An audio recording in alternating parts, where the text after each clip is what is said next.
We are back at the famous Seward Speed Shop where we are continuing work on our VW Beetle gasser project.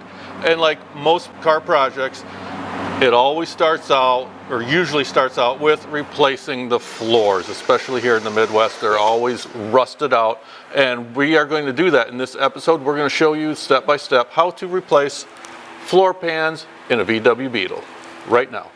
So Adam, you've obviously replaced numerous pans. Yes. So walk us through, what's the first thing that you do when like a customer comes in with a car? What's the first thing you do?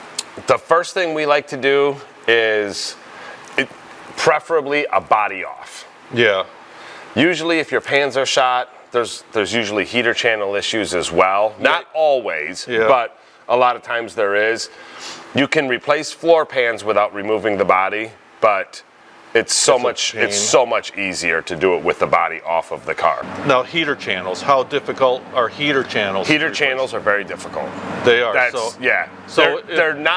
They're easy, but they're difficult at the same time. You can hack them in, no problem, but if your doors are not lined up perfectly, if the whole car is not true and square, you can destroy a whole entire project. So that's why we see a lot of times when they're replacing pans, they have pieces welded in to keep everything straight and square. So that's a big project. That's a big project, and it usually that usually warrants a full restoration project. If you've got to get into heater channels, you can save the car but it's usually a full restoration. Yes, so that's a good point. When you're looking for a car and you notice that the floor pans are rusted out, do a little bit more investigation and look past the floor pans and see and especially I think that if maybe the heater channels are rusted out along with the floor, but maybe it even comes up into the body. And that's where the problem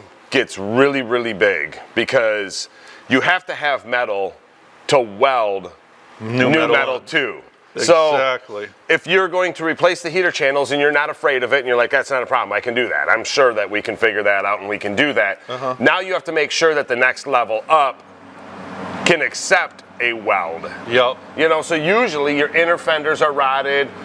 Sometimes your A pillars are rotted, your B pillars are rotted at the bottom, your quarters are rotted.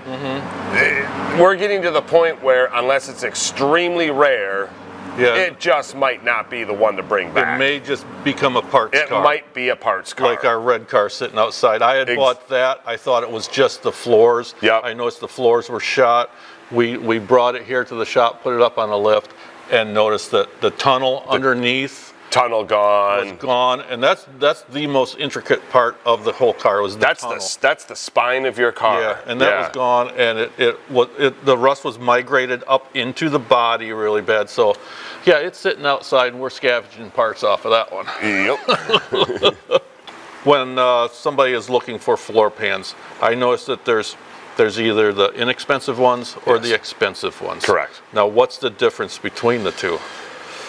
There is a huge quality difference. You kind of get what you pay for? You're going to get exactly what you pay for, just like everything else. If you're just trying to do a car on the cheap, so you can just bang it around, you can buy the cheap floor pans. That's what we actually put in here. That's exactly what we put in here. Because for us, we're going to be cutting, welding, drilling, this fabricating. A full restoration concourse. Exactly. Beautiful and everything that we're mounting to the floor has metal supports on the top and the bottom. Our seat frames are not going to be mounted to the floor. Right. If you buy these cheap floor pans, you can... Oh yeah, they're very flimsy. Yeah. And then once you weld them in, they start to gain structure. We saw that, you know? Yeah. But still, you're not going to go and stand on the corner of that floor pan. No, before you bolt it out. If we pushed on it right now, it would oil can a little bit. Yep. But the higher grade one, that's a much thicker gauge steel. Much thicker gauge. And you can tell that it's stamped a lot nicer because around the edges are flat. Yep. Now on these inexpensive ones, you kind of get like a pie crust, especially in the corners where it's stamped down in the press. It makes a goofy edge, And they should be able to do a better job stamping thinner material. You would think so. It's just cheap. I think it's a cheap die. It's a cheap die, and it's a cheap process. Yep, very much. And probably inexperienced people doing it. Exactly. Less experienced people doing it. Exactly. If this is a car you're going to put time into and you really want to keep for a long time. Yeah, I would say that too. Spend the money. Spend the money on the better quality. Get the good floor pans. Yep. Okay, good to know. Good to know. And are they all the same for all the years? No. They look the same, but they look the same, but there are a lot of differences. Because we bought it with the seat tracks, our floor pans are 1950 all the way up to 1970. And then they changed how they mount the seats. Yes, right? exactly. They went to a fat track, or should I say 68, 69, 70, right in there. They changed the seat track to a different seat track. Okay. So then that's going to be a separate year if it came with seat tracks in the pans. Mm-hmm. But essentially just the pan. If it came with no seat tracks, they're going to tell you that it fits 1950 to 1979. Gotcha. And it will.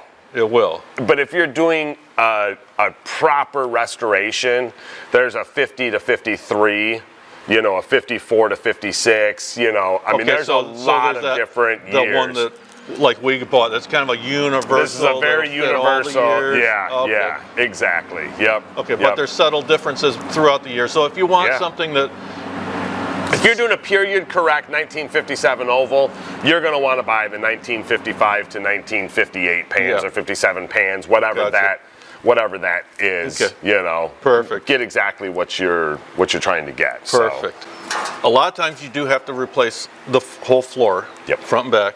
But sometimes you only have to replace one side or the other, or sometimes it's just the back of the car that's rotted wherever out. And the front's good. Yeah, wherever the battery sits. Yep, battery. This is usually with the acid vapors coming out of the battery, it eats it away, and it sits a lot lower than the rest of the car, so you're always banging bunny rabbits with that.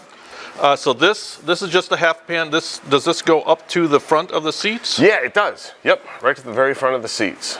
And this would be a lot easier to put in if this is all that you need. And a lot of guys, if it's just rotted right in here, a lot of guys will buy this half pan and make a cut here, set it in, and just weld it in. Some will overlap it here, set it on top, weld it in, plug weld.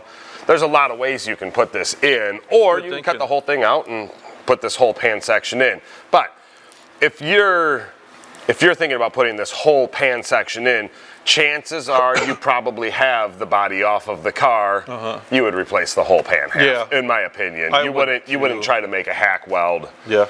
This is more for if you don't want to take the body off. Correct. And you just have the rust in the back. Yep. And I like the idea of just as long as this material on the outer perimeter is good and it's just rusted out here underneath the battery, no body off, no nothing, just clear off the whole back, cut it out, throw the rest away, and away you go.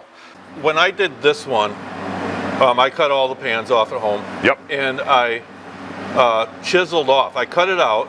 Yep. Along the edge here, and then I chiseled off the remainder that was on the tunnel, which was kind of a pain. It is. I used an air chisel. It would be nearly impossible, I would think, by hand. Oh, by hand, yeah, you've got to grind it down. Yeah. It just... Now, is it possible, once you have this cut, and just have this ribbon of the original pan still on the tunnel, can you leave that on the tunnel? Yes.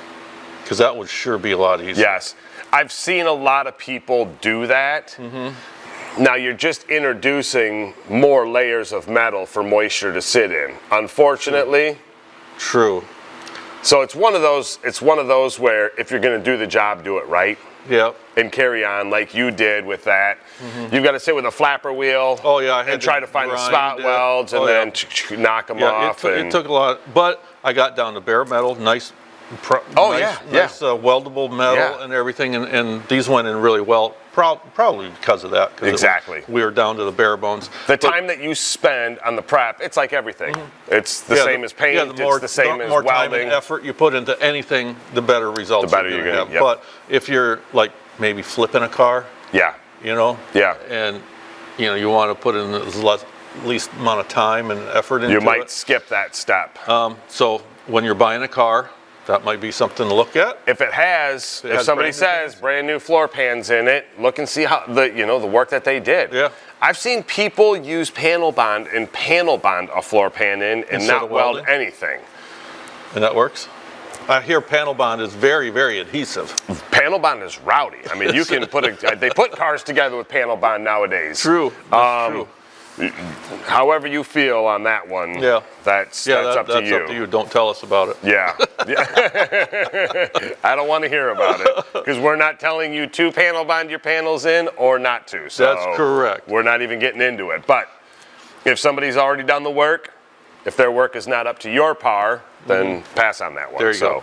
Now, as far as welding, now for ours, and I think this is the way you do it all the time, is you make you cut little holes in, and then you spot weld or in spot weld, We plug weld, you know, so we go in, we've got the punch, and we punch all the holes all the way around, about every inch. Okay, every inch. Yep. So the closer the better. I heard somebody say when I showed a picture of how close we did these, oh, you don't have to go that close. Well, you know what? Why not? You're there. How much more time did it take to do it every inch other than every 2 inch? Exactly. It's not even an hour more. And then you go back and grind it smooth, or just leave it up a little We'll bit? grind it smooth. We'll finish off all of those welds. Seam sealer. Yes. You put that on after everything's done? Yes. After you grind the spot welds or the plug welds smooth, then you put it on? Yeah, I like to put some sort of a rust inhibitor in there. Be it a spray-in, an epoxy primer, an etching primer, if you're down to bare metal. Put an etching primer on, something to that effect. Come back, Scotch-Brite, tape it up, and then that's when we seam seal it all in. So you want to put something underneath the seam sealer? Get something under some there. sort of primer. Yep. Okay. Yep. Good to know. Yep. And now, do you just put it on top, or do you go underneath? It's a good idea to put it underneath I as would well. think so. Yep. Hit all of your sides. Now, a big question is, if a customer were to bring their car to you to get new floor pans, it's a very labor-intensive and time-sensitive project. What can they do before they bring it to you to speed things along and get the amount of shop time that you have to charge down? Sure. Strip your car. If you're capable, strip your car. Get the seats out. Get the whole entire interior out of it. And all the carpet.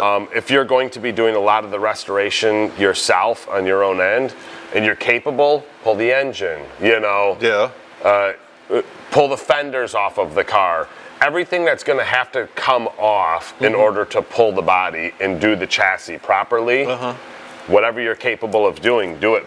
Do it at home, because time is money. Exactly. You bring it here. If you have to, you can either do it yourself or you'll pay him to do it. Exactly. Or anyone or any other shop. And that's not stuff that's really difficult. Getting the car ready to pull a body is not. But it's time consuming. It's all time, and the time just adds up, so. Yep. And then another thing, before, or even when they're buying a car, what can they do to assess the rust? I mean, it's really hard to tear apart somebody's car when you're trying to buy it. I mean, that gets a little awkward. Exactly. When you start ripping carpet out of somebody's car, but things get goofy. Gosh, is there a way to pull up the carpet? Because it may have really nice carpet in it. Yeah. And all the...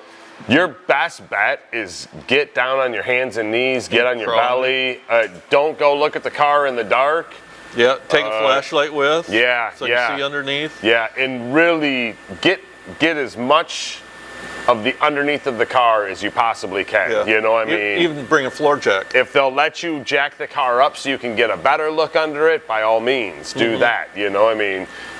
I've seen some really, really nice looking cars with some really scary work underneath. I have too.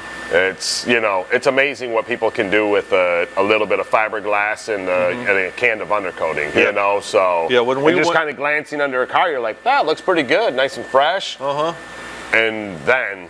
Even if you have to take don't let the owner see, but a little tiny screwdriver and just poke in some of the trouble areas. You didn't hear that from me, but. I'm telling you. Like when I bought that red car, there was a car parked right next to one side. So I couldn't really crawl under on that side. So I crawled under the good side and saw it. and I kind of glanced over at the bad side and I thought it was bad, but I didn't realize how bad it was. Exactly. And the carpet was still in it.